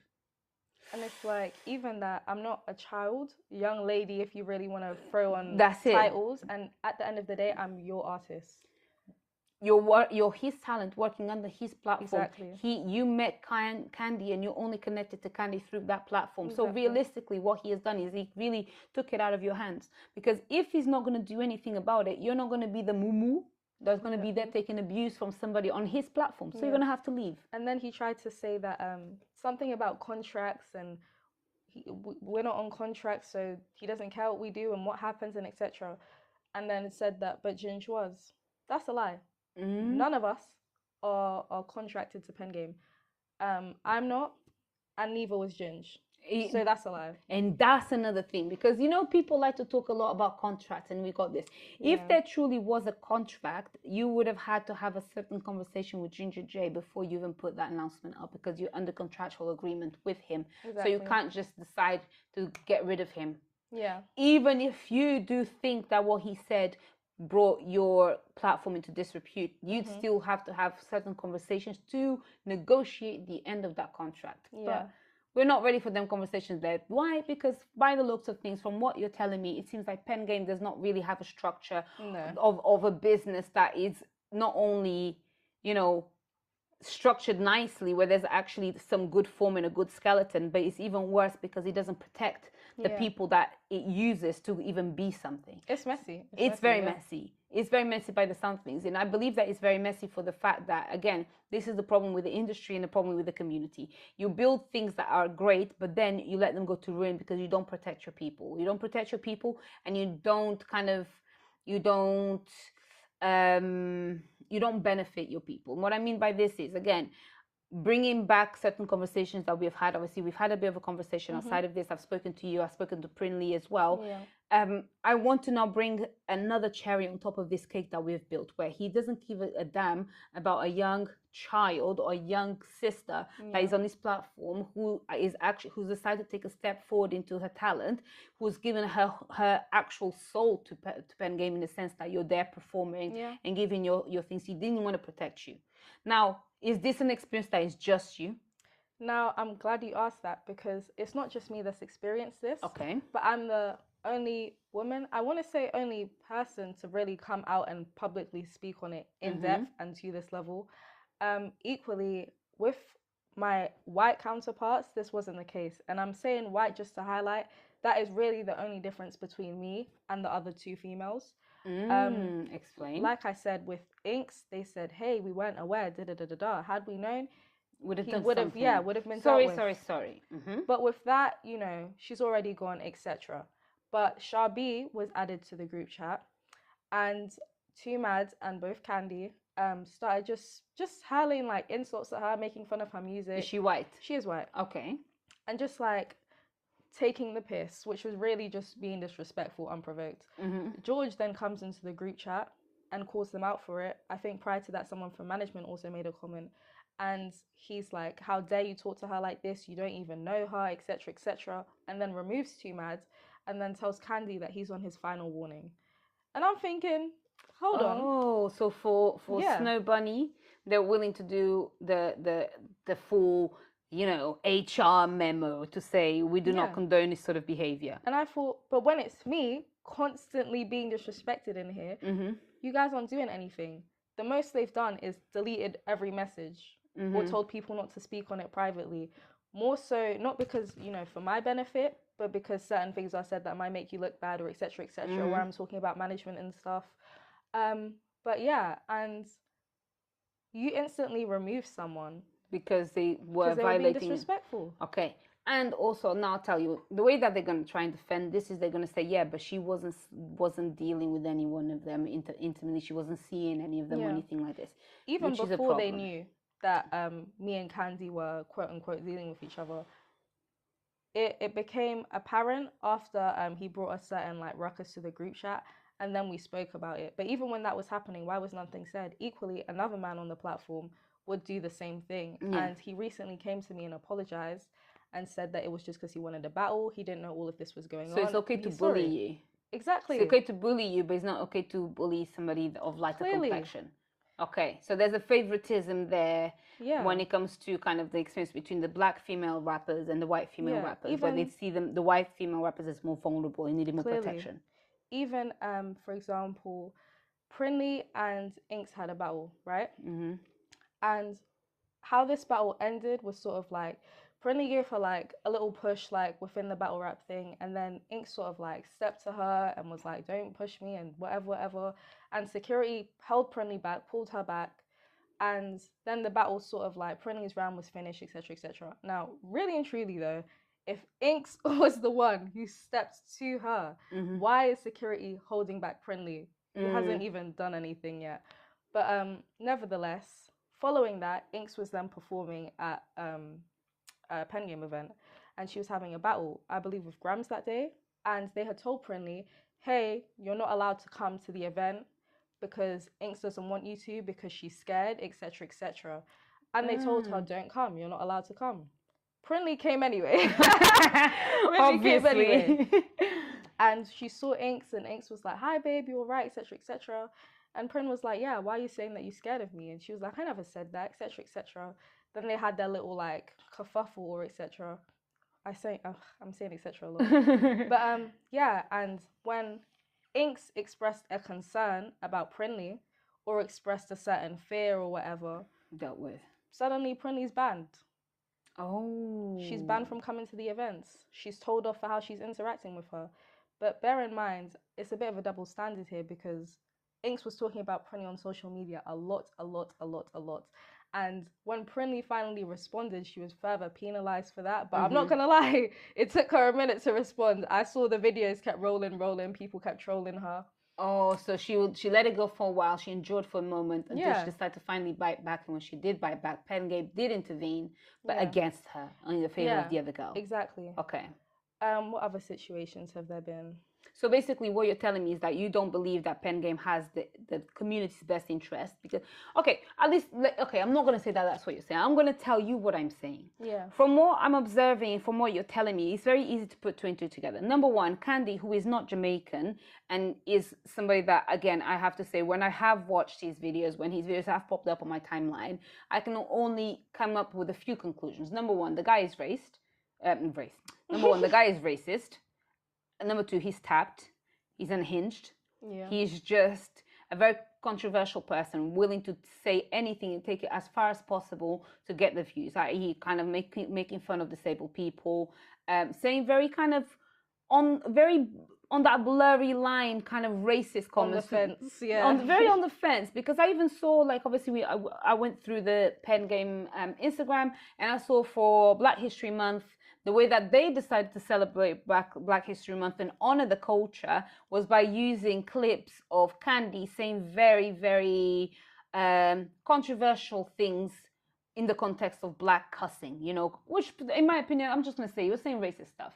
And the Pengame kind of painted these clips of him saying very horrible stuff to his black counterparts. They cropped that and they said Happy Black History Month or Black Lives Matter, which is kind of sad because it is a moment that is meant to be celebrating the culture. Battle rap as well is something that is part of the culture, the black community, and you're choosing somebody that is white and Pakistani who has not even an inch of melanin in his blood to celebrate Black Lives Matter whilst cussing basically black people. So not only are you not protecting black women, you're not protecting the community either, where you're giving the whole platform for Candy to shit all over and say whatever he wants, completely unhinged and completely uncontrollable. Yeah. So they're not stopping him. Why? Because he's bringing in views. Because he creates that notoriety in those controversial things, which is great. But then that means that Pengame is no different to the Shade Borough, where you're willing to throw the black community under the bus, to throw the culture under the bus in the name of money and views. Is that fair enough to say? Yeah.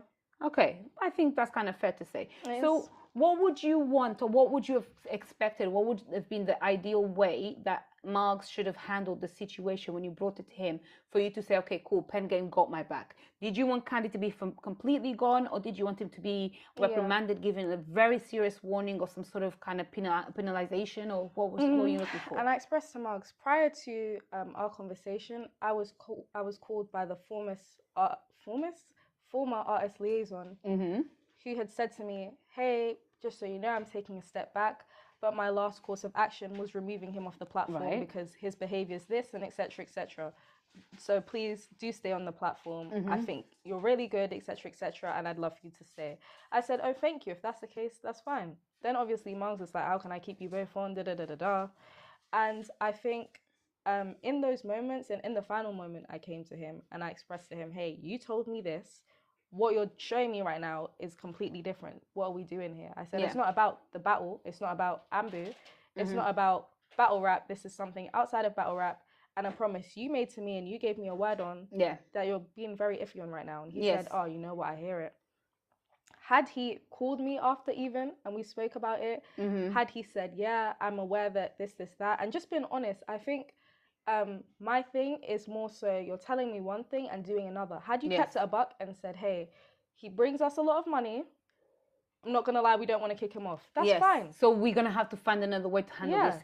Can we do this? Exactly. Can we ensure that we put these measures in place so that you guys don't interact? Can we make sure that, you know, just put certain things in place to make sure that you're okay and that you're comfortable? Because he doesn't need to completely not ignore what you're saying. He doesn't need to kick him off, but he should be able to have that conversation to say, I hear your concern and I'm going to do something about it. And on top of that, Margs, forget about Pengame.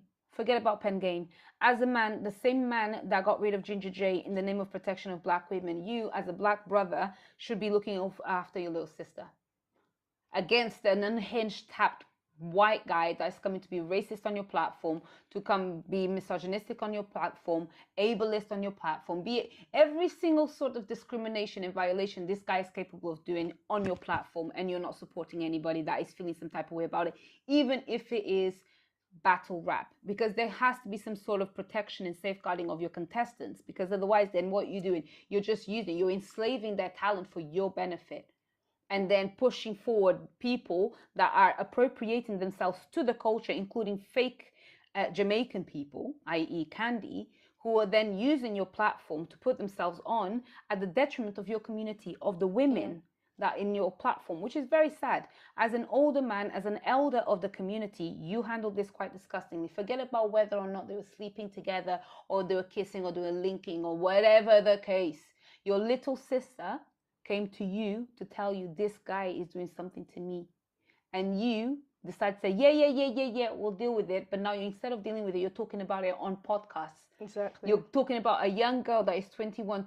She's half your age, and you're talking about her on the podcast. Not at one point have you put your hands up and say, listen, sometimes things get messy. You know how young people are. They'll do things, they don't realize the end result of it all. So we had to step in. You should have stepped in. Yeah. That's your responsibility. You brought them together. They're working under you. Some of the incidents happened under your platform, in your events, in front of your people, and nothing was done. So no, actually, I'm not going to feel sorry for you.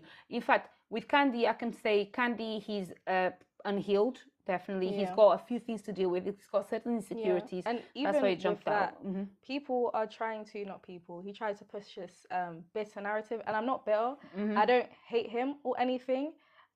He's just taking the piss. It's like, yeah, and I actually kind of pity him. Like, it's sad. Yeah, I'm aware that clearly you're not 100% okay. Yes, you're clearly going through it, etc. But that doesn't give you the right to act how you're acting. Yes. Because at the end of the day, you are an adult. You're a young adult. You're a young man. Yes. So act accordingly. You know.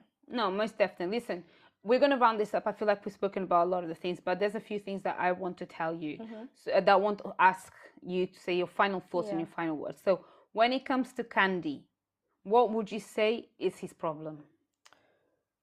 I'd say one, the rejection, because from what I've heard and witnessed and what I've gone through and other women that have come to me, rejection is a big thing. I'm not the first woman he's threatened because we now don't want to talk to you.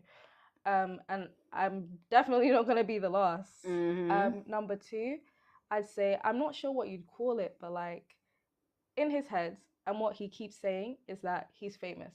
So he can do this, he can do that, and his fans will do whatever and like be on his side. He even in the group chat came and said one time, oh, I could shoot up a mosque and my fans would still defend me.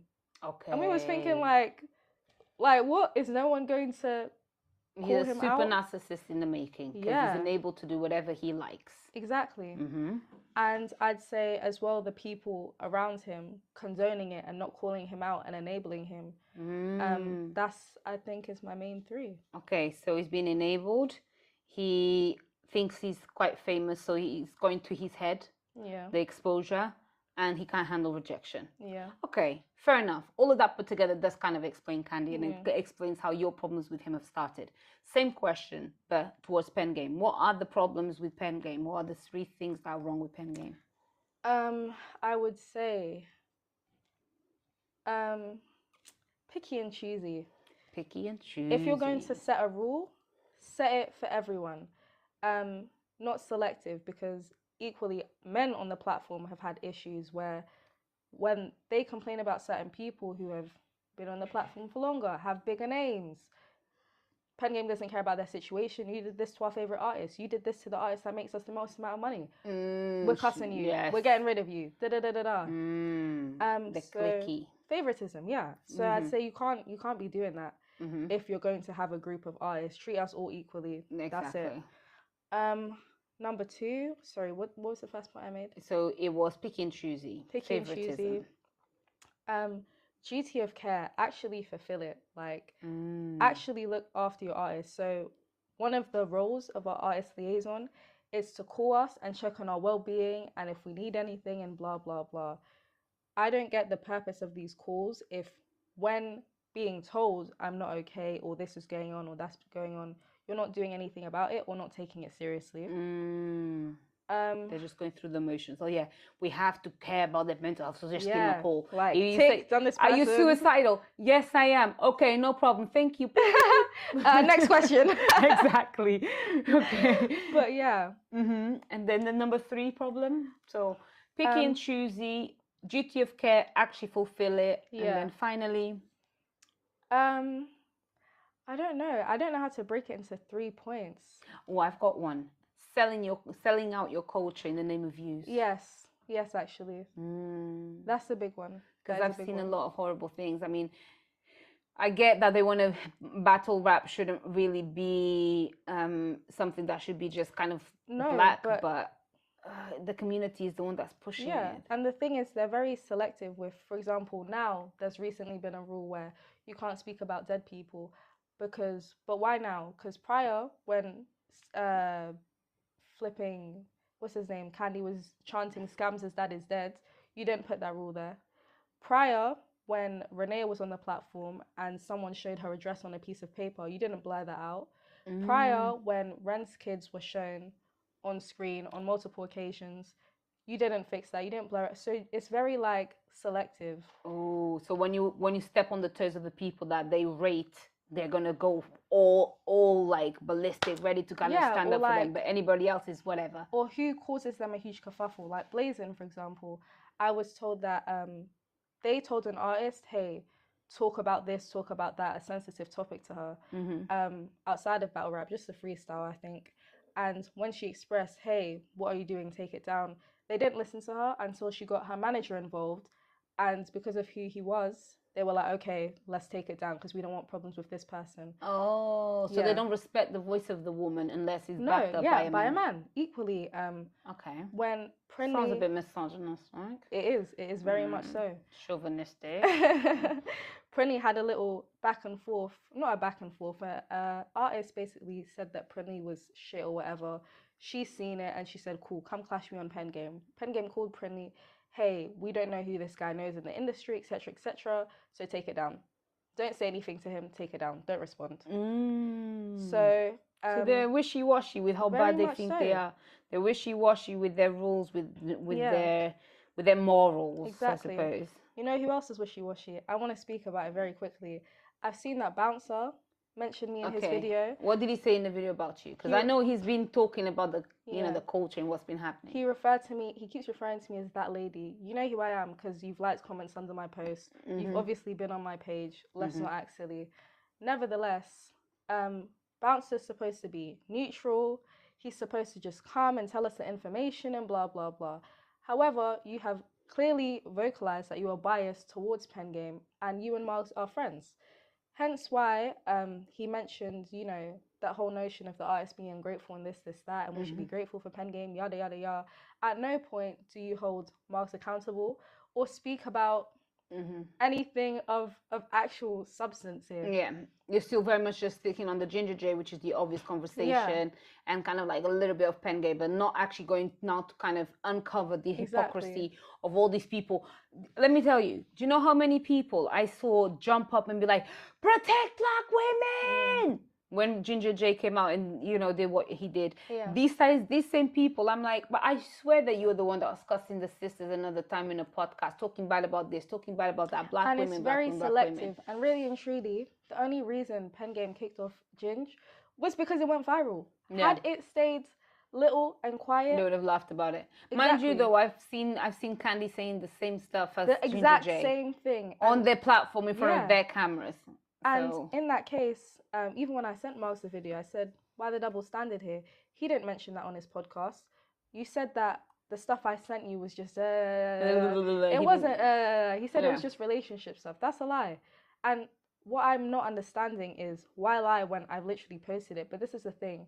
A lot of these men know that they don't need evidence. For me, I've been having to collect evidence, put it in folders, everything. Because they're the ones running the conversation, running the platforms and the narrative. Exactly. There's never a female's voice to say, yo, you fucked up. Like, hold yourself accountable. So for every lie you say, I have to have 5 screenshots ready to prove that's not true. You know that all you have to do is come on here and speak. Yeah, and that's it. Go on your friend's platform and spread the message that you want to spread. These times, narrative done. Yeah. No, that's wrong. And this is again. So the reason why, again, we're going to sign it off. The reason why I agree that there must be a problem and we're going to continue with this surviving the industry, the pen game edition, is because I'm also kind of quite concerned about the fact that this is you speaking out, talking about your story. I know that Prinley has also had her experience, and I know that the female representation on Pen Game went from about 7 or 8 girls to now 1 or 2 girls left. Literally. And that is obviously, if Pen Game is putting on people and giving people opportunity to showcase their talents, why did the number dwindle all the way down to just 1 or 2 girls? Exactly that. There's something behind the scenes. And I can tell you, as a woman that also is working within the creative industry, I understand that it's very difficult to navigate this game. Yeah. Because a lot of the time people will discredit the logic and the truth and the rules that you're trying to bring to the surface because you're a woman. So clearly it must be that time of the month. Yes. Or it must be because you're Women bitter. are just emotional. Or you're just emotional. And I find that so funny because it's actually more men that have issues on the platform than women. No, I more agree. men that get emotional than women. But the one time I speak out, oh, women this, women that. That's it. Yeah. No, it's true. And these conversations are being kind of led by men, and it's making it very difficult sometimes for women to say, listen, I get it. I can be emotional. Yes, I do have a period every single month.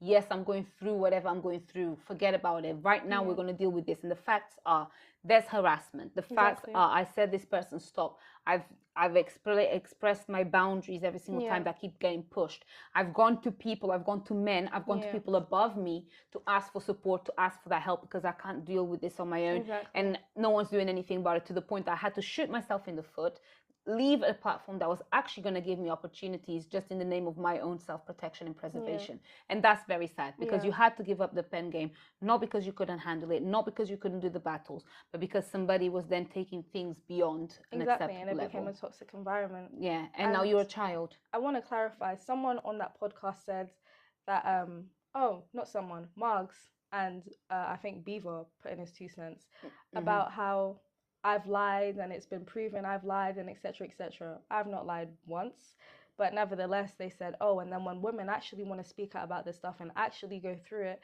then no one believes them. I mean, and this is why they're trying to, because I'm the sort of woman that will be saying, listen, don't be going to cry wolf and when you're doing nonsense. Exactly. This is the thing, and the reason why I wanted to have this conversation is because I know whatever happened with you and Candy, that's fine, it happened. You guys did what you had to do, but we're all grown-ups.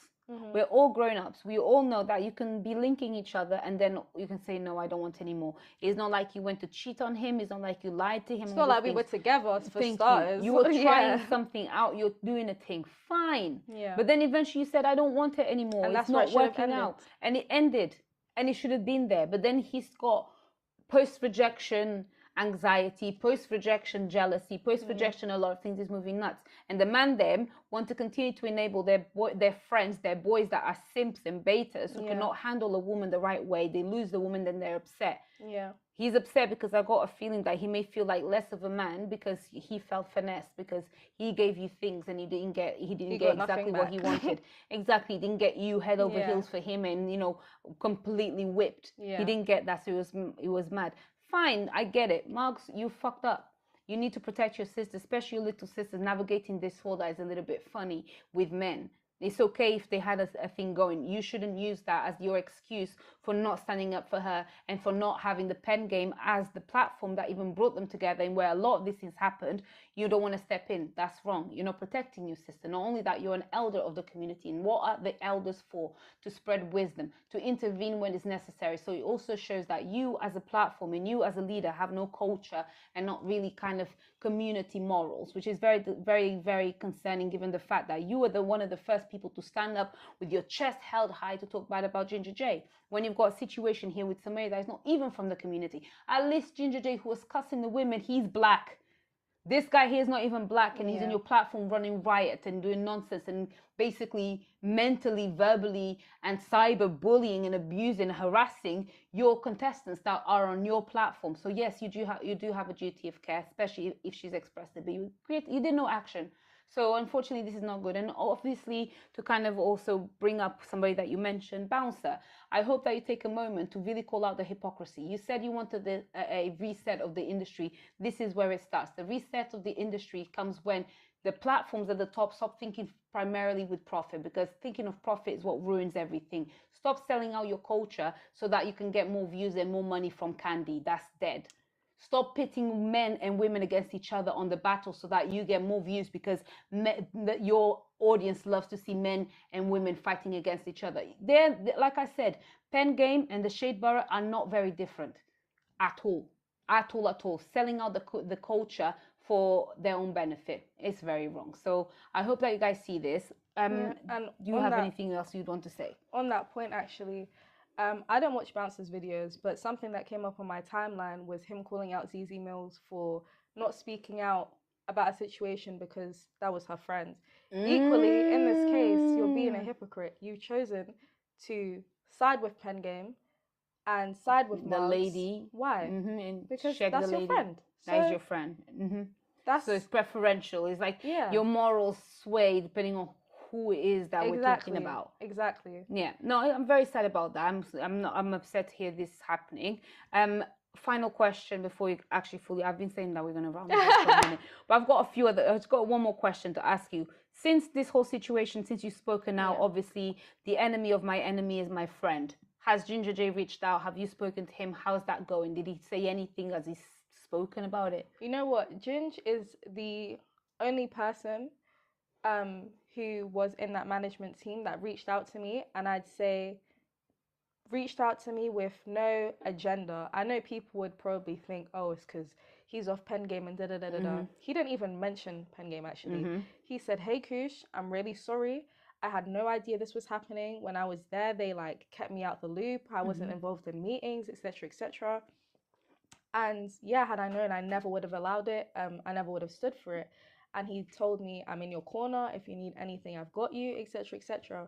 Until this day, has stayed checking on me, stayed offering his support, etc., etc.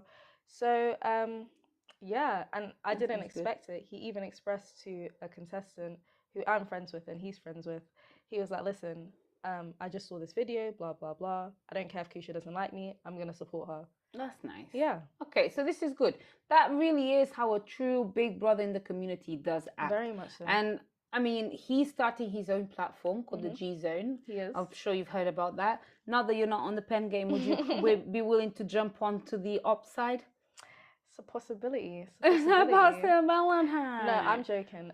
G Zone is definitely a platform I'd be going on, especially because the conversations that I've had and what Ginge has expressed is that he's always been for the artists. Pengame has been for the money.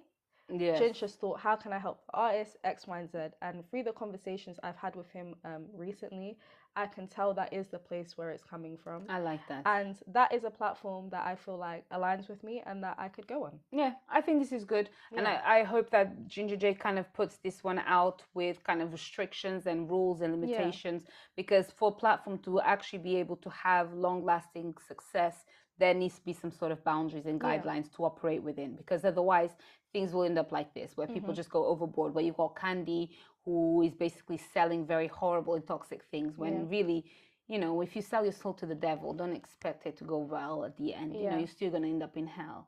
But yeah, okay, listen, Cucha, it was an absolute pleasure to have you here.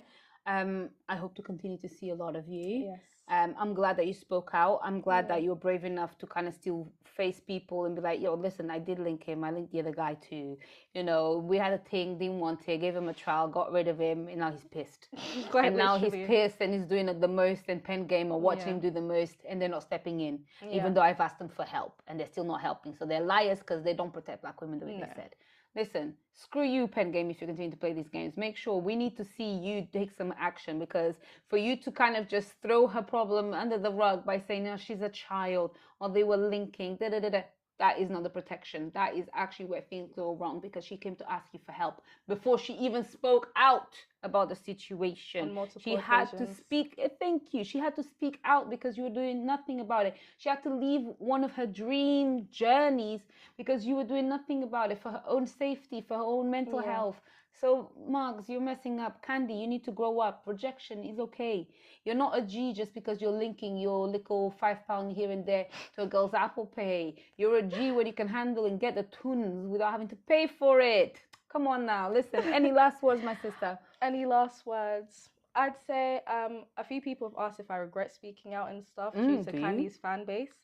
And I want to say that I'm very aware that his fan base is not my fan base. What have his fans done? Like, try to do all this online abuse as well? Yes, very much so. What they say? Candy's there liking comments. They're like... He's encouraging. Of course he is. Of course he is. And he's a nasty individual. Like... They're calling me racist names. They're telling me I'm a liar. They're trying to defame my character, etc., etc. I've gotten all sorts of comments, all sorts of messages. Nevertheless, I expected it. I didn't expect the platform to be so behind him in order to protect their image. But overall, I'm glad I spoke up. I've had lots of women come to me and say they're happy I did because they've been in situations where they didn't have the courage to. So seeing another woman do it, like, really makes them have a sense of, what's the word they said? Empowerment. Yeah, exactly that. And what else? Yeah, I spoke up because I've let you defame my character for how long without saying anything. And it's like, that's not who I am. So I feel like I had to come and publicly say it and set the record straight because I've allowed you to do whatever. You know, you've given me this false sense of security, which I've let you and leaned into and trusted. Yes. But yeah, you know, a person can only take so much. I am young. I am 21. I am a young woman at the end of the day. And yeah, I don't regret it though. I'm glad I did. And I hope that Pengame in future looks after the artists and treats everyone accordingly. No, that's good. And if any time you want to speak about anything, come to me, sister. I've always been known as the girl that fights against the men on nonsense anyways. So if you want to go head to head, battle these people, we're ready. I've got you. I understand. Let's not let these people try and slut shame us. Let me say, actually, big shout out to Denalva, because there are many people within the industry that were told not to speak on it, that didn't want me to speak on it because they didn't want to get into a kerfuffle with Pengame. And you allowing me to actually come here and speak to you and listen and look at my 3,000 receipts and etc., etc., like, it does mean a lot. Yes, so I want to say thank you to you as well. Of course. Listen, I'm always there. As much as I can come across as somebody that doesn't stand on the girl side, I do understand what it means to be a woman in this world, and especially in that male-driven space. And sometimes you need that support. You need your big sister to step in and say, actually, do you know what? Whatever it is that you did does not justify how they're treating you. Exactly. And it doesn't. Especially on the Pengame side. With Candy, I can even understand a bit more because he's a kid. He's a kid and he's a weak man. So fair enough. But the Pengame, no. Margs, no, you're a man. Yeah, man with kids. Come on now. Yeah. So I put a lot of responsibility on him for how he's handled it, from how he's speaking to it. And he should have protected you a little bit more. Should have taken care of you. But don't worry, sister. You've always got home here with us, okay? And on that note, guys, listen, thank you so much for tuning in.